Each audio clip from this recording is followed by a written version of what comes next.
The art of not trying. Stoic philosophy. Those who stand on tiptoes do not stand firm, and those who rush do not go far. Those who try to outshine others dim their own light. Lao Tzu. How can we improve when we stop trying to improve?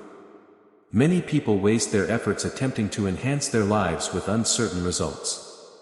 They acquire knowledge and chase material things, exhausting their bodies and burdening their minds, ultimately feeling unsatisfied. The Taoists observed that humans often act in ways that harm them. In their attempts to change nature, they end up making things worse.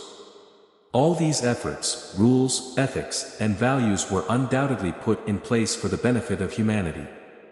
However, ancient Taoist sages believed that we should let go of all these things. Why? Because these artificial ideas distance us from the natural flow of life. Trying to change what nature intended is like swimming against the current, exhausting and futile. This video discusses the idea of not trying to change the world in order to gain it. Behind the ever-changing universe lies a mysterious and indefinable force that the Taoists call the Tao, for lack of a better word. The Tao encompasses everything and transcends what our senses can perceive. However, we can know and feel the Tao, even though we cannot fully comprehend it. This symbolizes the human failure to grasp things beyond their understanding. They use names and classifications, choose and distinguish, but fail to understand the true nature of the universe. As a result, they create an illusion that makes life comprehensible to humans. But in their attempts to understand, they lose the Tao. As Lao Tzu wrote in the Tao Te Ching, 5 colors blind the eye, 5 tones deafen the ear, 5 flavors dull the palate. By organizing colors, tones, and flavors, we may enhance our understanding, but we also limit it, as there is so much beyond these fixed concepts. The same applies to humans' tendency to set strict rules for everything in order to feel in control, but we limit ourselves by doing so. The world is constantly changing, and what works today may not work tomorrow. Out of solidarity and fairness, people create large sets of ethics, moral codes, and rituals that shape an artificial way of life. Although the intentions are good, they try to make things work while building their own prisons.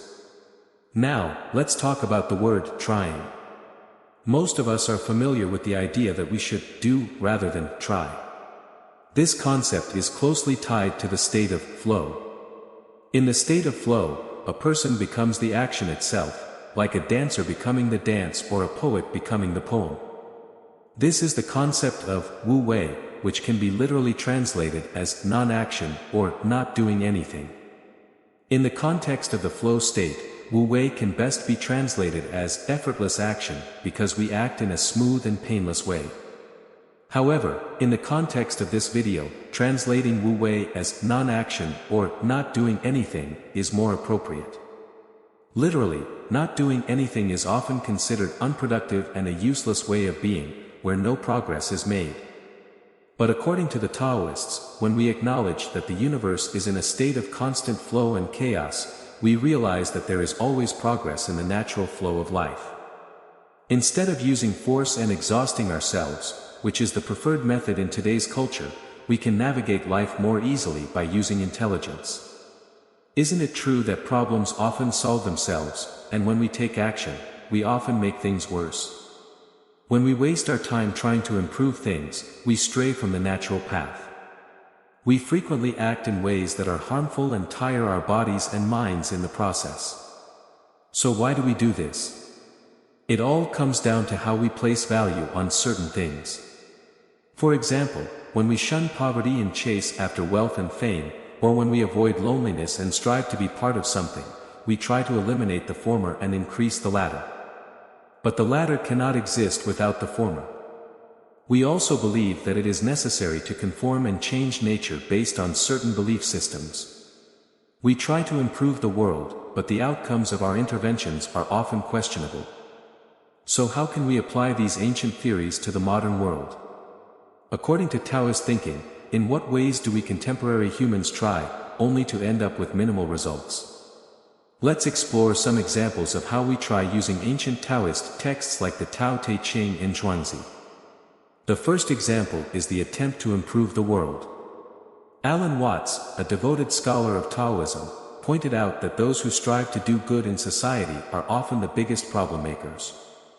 Their attitude of saving the world often disrupts the natural course of things simply because they seek to impose human-made ideas of good and evil. An example of this is communism, which originally arose from a desire to improve humanity based on equality and the fair distribution of resources.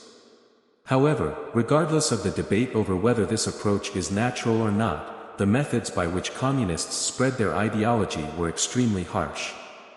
In the book Zhuangzi, there is a story about a man named Yan Hui who asked Confucius for permission to travel to the country of Wei after hearing that its ruler was incompetent. Yan Hui wanted to use all he had learned about governance to improve Wei.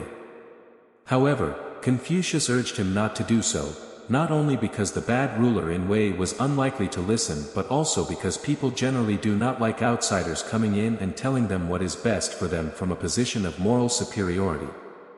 As Confucius said, if you do not understand the minds of men and instead appear before a tyrant and force him to listen to your advice on benevolence, righteousness, measures, and standards, this is simply using the weaknesses of others to highlight your own superiority.